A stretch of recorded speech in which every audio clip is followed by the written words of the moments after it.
Our next speaker today is SallyMathrick, a naturopath, speaker, and university lecturer who is passionate about personal wellness and global health. Prior to studying naturopathy, Sally was an environmental activist and worked with deep ecology pioneer John Seed. Sally also obtained her yoga teacher training in 2005. We invited Sally to present her talk, Personal and Planetary Wellness, to help us to join the dots between the connection of our personal wellness and that of our planets. If you like what you hear of Sally's talk today, you can check out her online courses at www.sparklewell.com.au, which are designed to provide people with education and empowering tools to live healthy and noble lives. We thought she was a great fit for our program, and we're looking forward to hearing from Sally. So basically just want to talk about this way of thinking and how to provide a perspective to sort of stop the overwhelm of what we do feel, I think, as human beings on a planet in a climate emergency, in a pandemic, in a level of social inequity and food insecurities which are coming up, and all of these things, it's very, very overwhelming. So this idea of holism is that we can, the road that was on that slide beforehand, so I'm not quite ready for this one actually. There you go, could you go back to the first one? I don't think the road's going to be as straight as the road in this slide. I do feel like there's going to be many roads, and I do believe, like Adada said, that we're all very much part of this walk, walking along all of these different tracks, and that's perfect, because what we're doing is we're creating, in this moment, we're creating the future, we're creating the next moment. And that's kind of like an idea that comes from Jiddu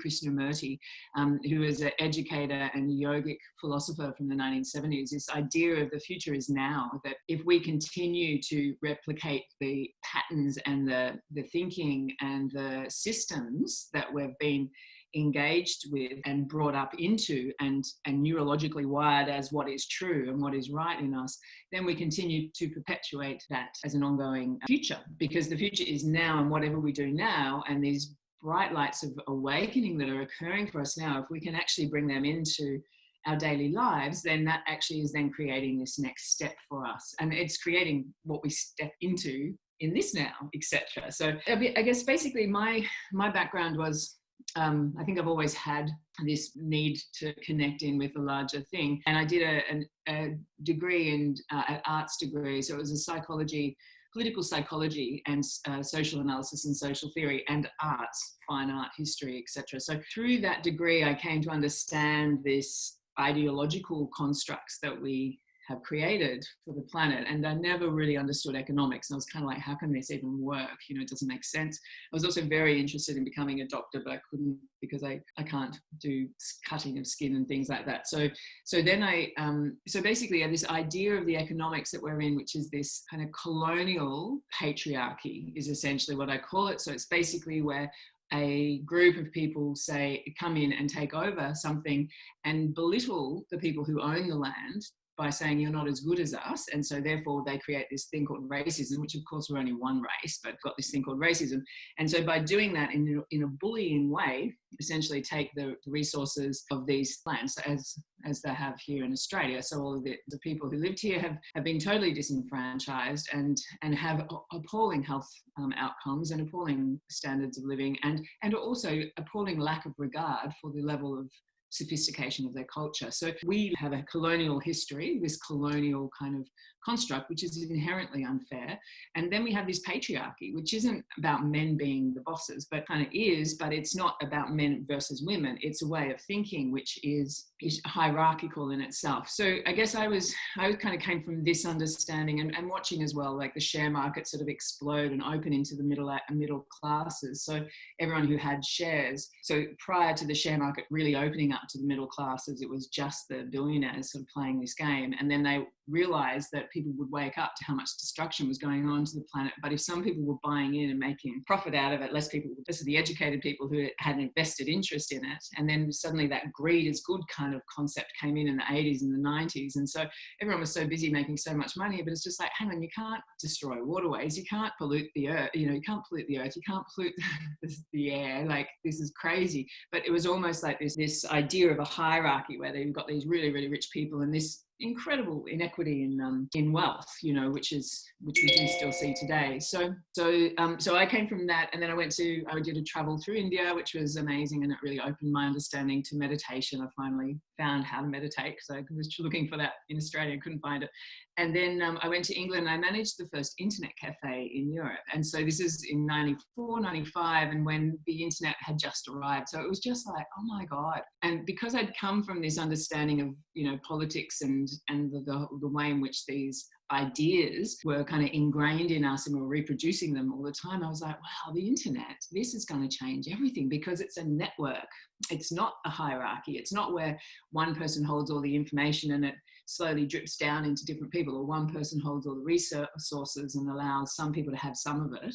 It's actually open slather, if you like. If you're interested in something, you can find the answer, and you can develop things in this network. So incredibly empowering. So I was so excited about that, and then worked there for a while. And then I came back to Australia, and I was like, okay, what should I do now? And you know, it was obviously the internet was just starting, but I realized as well that we were laying down cable when we already had fiber optic. So the cable obviously is a big, thick thing, which is wiring up the earth. And the idea of wiring up the earth when we could put these little fiber optics, which could take so much more information through them, I was just like, why would you do that? And it's like, well, because obviously there's billions of dollars in it. And it's like, wow. And I thought, I don't think I can lend myself to this kind of corporate, like, or just this kind of capitalism. And so I ended up working in the environmental industry, and then I got very angry, because then I started learning more around like toxicity and climate change, and got very burnt out and very exhausted through the process of learning about what was going on, and yet seeing this lack of recognition of what was going on in the public world. And so then I ended up going to study my second degree, which was at Southern Cross University in Lismore, and that was in naturopathy. So it was a science degree. So I did that over 5 years, and then obviously my propensity to understand systems was increased through body systems. So understanding how all these body systems worked in isolation, and then how they interrelated better. So essentially, and there was during that time that I met one of my mentors, John Seed, who is a deep ecology pioneer, along with another person called Joanna Macy, whose work I'd really highly recommend you have a look at too. And also I found my first really good yoga teacher, who I practiced with for about 7 or 8 years. And so basically, yes, this deep ecology is really where a lot of my work kind of came from, because what it gave me was a sense of or a place to put all of the emotions that I was having, and all of the frustration, and all of the deep sadness of the extinction, and all of the helplessness of the level and the pervasive nature of this way of thinking, which to me just seems so wrong, you know. So it was a wonderful thing, and so that's what I'd like to talk about. So next slide, please. And so the other day I woke up, or about a month ago I woke up, it was actually just after the first yoga ecology discussions about, it was probably 6 weeks or 8 weeks ago or something, and I really enjoyed listening to it, and I felt like I really, really understood and really heard what everyone was saying. And I was like, oh, wow. And then I woke up one morning thinking, gosh, we're really in an emergency. And is it that we can emerge? Can we be present to meet this emerging future in a way, and engage with what is happening around us in a way that is creating this future for us, which we all want? And so basically it was like a little meme that I made up about a month ago, because it was just like, wow, it really is it's a crucial time on our planet, and unprecedented is my word for the year. And I think what's happening for us now is that this understanding of interconnectedness between the earth and ourselves is just so in our faces, with the bushfires that we've just had, with maybe not so much with the pandemic in terms of ecology, but there's just so much going on in terms of this interconnectedness, which is the foundational kind of point of deep ecology. I interviewed a colleague and friend the other day, and he put forward this ecopsychology concept. So he described it in terms of the evolution of psychology, which is obviously not my area of expertise, but I really enjoyed the way he said it, how we kind of came from like this idea originally of psychology of basically just sort of medicate and it's an imbalance inside of the person, which needs to be shock therapy or treated with chemicals, to this sort of interpersonal psychology where it's all about your mother and your father's influences and all of the stuff that happened in your formation. And now it's kind of moving into, that the psychology of the individual is interrelated to this existence on the planet.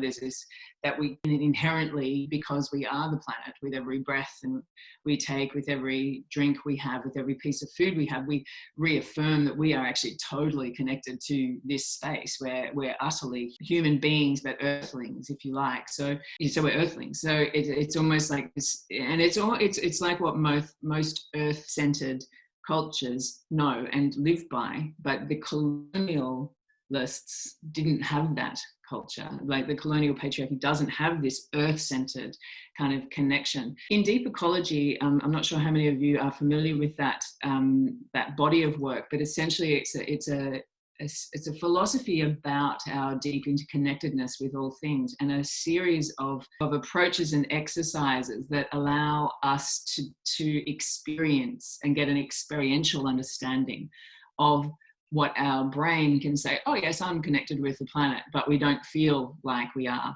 in a way, because again, our upbringing has kind of removed us from it. So we've got this delusion that somehow a fire in the Amazon is not going to be impacting us, or if it does, it's kind of like a bit far away, so this systems thinking isn't inherently part of the way in which we've been brought up, but is actually inherently the way that we can think and we normally would think if we weren't sort of engaged in this this system, which is quite destructive to the planet. The neoliberalist kind of movement, which has brought us to the place where we are now, is not really something that is true. In the sense of truth, and deep ecology looks at truth as a sacred moment. When we have moments of truth, it's like there's power and there's something around truth that is precious. It's really precious. So this idea of the deep ecology processes, there's one which is very powerful called despair and empowerment, where there's no story spoken, but it's a forum for true emotions to arise and to be witnessed and to allow their presence to be felt and experienced and acknowledged as relevant. And so our connection with the planet, as we go into the more deepening phases of climate change, and the horror that we feel, the sadness that we feel, and the despair and the anxiety and the anger that we feel, all of these emotions are totally healthy emotions for us to have, because we are experiencing it as ourselves in a way. There is this separation that we have been brought up in, that we can just use a toothpaste tube of toothpaste and throw the toothpaste tube in the bin as if it's going to go somewhere other than in our world. So we were actually trained to do that with marketing and advertising. It's trained our brains to actually think, oh no, it's okay to throw things away. But of course we know it's not, because our oceans are so troubled at the moment. And the whole, the level of toxicity because of plastics and because of pesticides and because of pharmaceutical drugs and all of these industrial chemicals that have been part of this whole structure is the thing that's really quite devastating for us. So these deep ecology practices, I really encourage you to have a look at, particularly Joanna Macy's. She's written some amazing books on how to deal with the crazy, how to deal with what's going on without going crazy, basically. Be able to connect in within yourself, within the feeling of gravity, for example, and like to connect into, just to really connect in with your place here, wherever you are, and know that you are perfectly perfect here at this point in time, and the strength that can come from that, and then helping yourself to supporting yourself and backing yourself to be surround yourself with people who understand that as well, and then to take action from that space because it's like one of the things that we say in deep ecology is that, well, if you don't believe that we're interconnected with everything, then just hold your breath for 20 minutes while you have a really good think about it. That's one of the deep ecology jokes. But another one is once you recognize that network of interconnectedness, you realize you are a part of it and you cannot ever fall out of it. You're totally engaged with it. And so that awareness can then help to become more empowered, because it's it's your home, it's your being, it's your home and your being. So that's that idea of systems thinking, I guess, that with that breathing in, we take in the oxygen that, of course, has come through to us through photosynthesis, and then moving into our bodies, and then going through into all of our cells, and then moving back out as carbon dioxide and a host of other gases, and then it going on to perpetuate more growth in the plant world, is just one small understanding of that system. So I think systems thinking, I'm pretty sure most of you will understand what that means. So essentially, we've got tools and we have ways of thinking to be able to dissolve this delusion of separation, which then alerts us to the importance of where we are at this point in time. And as we are awakening to this great time, that we can do more things about it. So could I have the next slide, please? One of the things that I was extremely inspired about last year was the Planetary health diet, which was a way of eating that the Eat Lancet Commission, which was a collaboration of, I think, around 35 or 36 professors and PhDs around the world from different areas, so from agriculture, from nutrition, from medicine, from logistics, from lots of different areas, and experts basically saying there is a way that we can eat on the planet in 2050 with 10 billion people living on the planet and having an ecosystem with other beings, with all the other beings on the planet as well. And what they developed was this Planetary health diet, which is a predominantly plant-based diet, which I'm sure many of you on the call are, more plant-based eaters. But and it's like, quite heavy on the nuts and legumes and things like that. And it just sort of gives such a wonderful template of reality, because I think one thing that we do every day is we eat, and we can make a choice every day with what we are eating to be able to impact that. And so there's a lot of fabulous work coming out around that in terms of Local Futures is a great organization with Helena Norberg-Hodge, and she's been speaking about this work for decades, and so she saw this colonial patriarchy, sort of corporate capitalist system overcome the Ladakis, and how that their system, their social system, which was where everyone was housed, everyone was educated, everyone was fed, and everyone had a place in the system, was totally decimated by the introduction of these large corporations and this ancient culture, which was also where people were very happy, very much laughing all the time, basically was broken and corrupted by this kind of shiny, advertised, sort of corporate, sugar-based, and all of these things coming in. So Planetary Health Diet, and I highly recommend you have a look at it. They've got you can download the reports, and the diet is, a lot around legumes for protein and nuts for protein. And so this idea as well of the eating locally is also one of it. So there's no specific diet per se, because of course every region will be different, and there'll be a lot of different, and I think actually also there's a lot of variation in terms of your genome as well. So I think that, everyone's heritage will kind of have an influence on what is good for their bodies as well. So there's a lot of specificity that isn't actually covered off in that. But one thing I think is really important is the local aspect of that, because we know as well that food miles and the trade routes, and this is Helena's work, that basically, the amount of import and export of exactly the same product is often the same amount of millions of tons of that food. So, our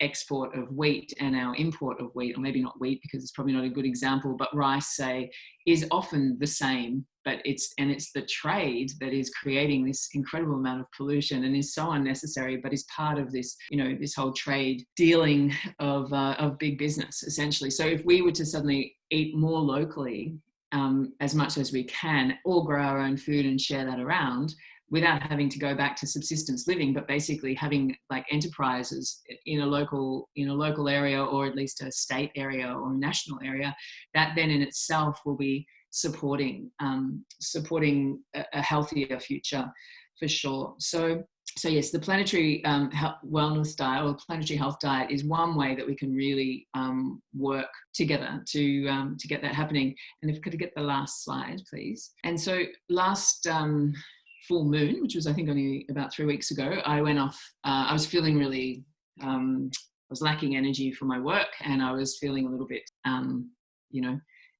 disheartened, shall we say. And so I went off for the first time to do a camp. I went camping by myself and went to a top of a mountain and drank a lot of juices and just basically stopped. And I came up with this idea of basically providing some really usable tools and a holistic framework for helping people to make themselves more kind of grounded in themselves through good nutrition and good practices, but also allowing ourselves to feel from that groundedness a capacity to meet this emerging future in a way that's more open-minded and which is more truthful and more just to support people through the trauma and to help them feel stronger and more confident in their their innate ways. And, so I guess, and part of that is cleansing, obviously, but this 5-day reset is actually more around eating some good foods, taking out some of the habitual patterns that may have occurred during this pandemic in terms of sugar and coffee and alcohol. And you don't have to, but it's that kind of idea of sort of coming away from compulsion and habit and addiction into a bit more of a fresh space and supporting the body mind to move through that. And it's a beautiful thing. It's a free offering that sort of came from me, and it starts on Wednesday. So within that as well, there'll be some more tips that that might work for you in your life as well, because there's no one way for anyone to do anything. There's only your way to do your things. So I think just I guess finishing off, it's sort of like I do feel like the level of emergency that we are at the moment, it's inherently, I think it's crucially important that we do the inner work, but we also do the service work in the world. So, that the Ananda Marga have got like a network of action steps and actually being active in your own environment, being in your own communities, but making those actions. It's really important writing to your MP once a week, if that's what you can do, to be able to discuss and say, hey, this is where we're at, or and how you're eating and how you're what sort of pollutants you're putting into the system and how you're helping to regenerate through composting or whatever it is. Like, there are just so many things that every one of us can do. But that action of being of service to the planet at this point in time, I just feel it's a really important time to kind of contribute as well. So meditating and being internally peaceful is very important. Equally important is taking that out into the world and being of service in your unique way. I just can't express how important I think that is right now. Yes, thank you very much for your presentation. It was very inspiring, very thought-provoking. Yoga Ecology is a platform connecting everybody working for a better world. Connect with us on our website, on Facebook, Facebook Messenger, or through email. Join us in creating a better world for all living beings.